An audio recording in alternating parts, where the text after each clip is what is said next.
Most people think you can't bench press with a rotator cuff tear, but that's just not true. Because if you approach it the right way, you can actually build strength and prevent further injury. Let me show you how.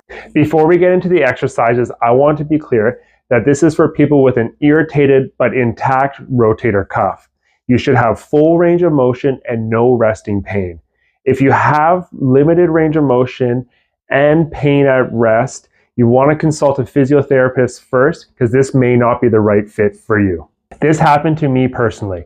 I hurt my rotator cuff when I was actually bench pressing because I was fatigued. I didn't have good nutrition that day.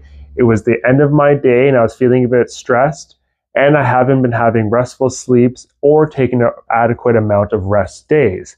And because of all these different factors and going a little too heavy, I hurt my rotator cuff. However, I implemented 4 changes that helped me still train bench press while rehabbing my shoulder. They included dumbbell variations, hand positioning, progressive loading, and training your rotator cuff. First, let's talk about eccentric loading and how that's so important for rehabbing tendons such as our rotator cuff. The eccentric load allows us to use a lower amount of weight while maintaining an appropriate amount of muscle tension. This causes us to increase the strength without overstressing it. So for applying eccentric load to our bench press, we really want to focus on that 3 to 4 second count lowering down, which allows us to still work on our technique and train our pec muscles without overstressing the rotator cuff tendons. So the eccentric loading is a critical way to help improve our rotator cuff health. Now let's get into some variations. The first variation I did is I switched to a dumbbell press and I went into a neutral grip. This allowed me to maintain some weight while reducing the stress on my shoulder. Doing this neutral grip position helps to engage the rotator cuff in a different plane and work your pec muscles.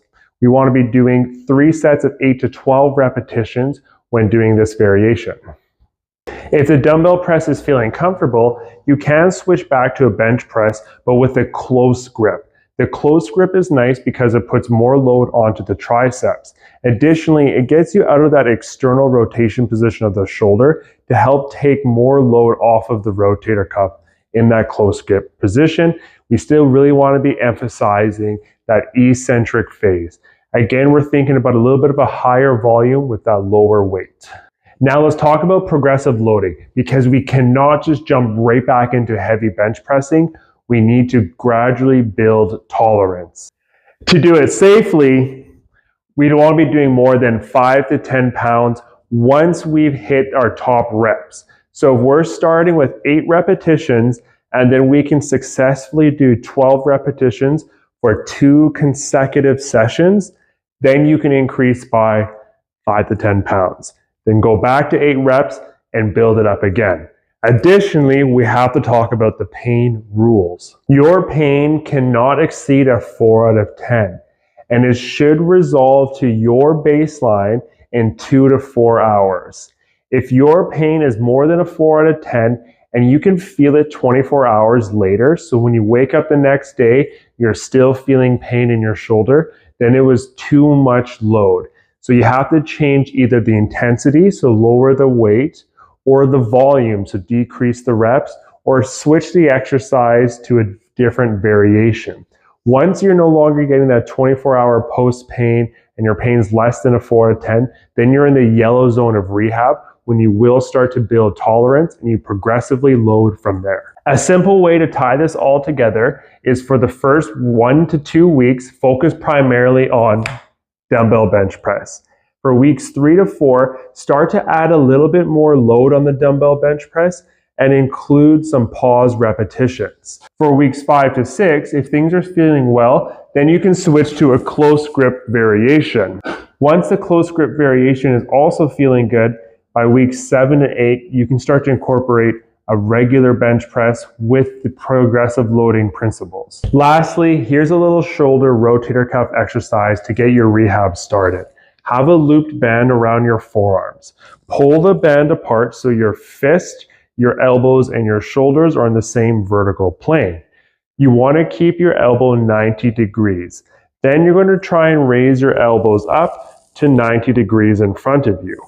The key with this exercise is as you raise your elbows up, you should be keeping your forearms vertical, not letting your elbows flare out, because the work happens from keeping it in this position. What this trains is our rotator cuff to be engaged while our arm is moving. It's also in a safe position because our elbows are tucked in at our side. This is a great way to really begin building strength in our lateral rotator cuff, such as our infraspinatus and teres minor. You should be doing 2 sets to 3 sets of 8 to 12 repetitions 3 times per week. There we went through some excellent examples of how you can still train bench press in your chest while rehabbing a shoulder injury. If you have specific questions, you can find me on Infield to ask direct questions, sending videos of you performing the exercise, and I can provide feedback. Additionally, please like and subscribe for more strength and conditioning and rehab content. Thanks for watching. Please like and subscribe and leave a comment below of something that you'd be interested to see next. Tune in next time.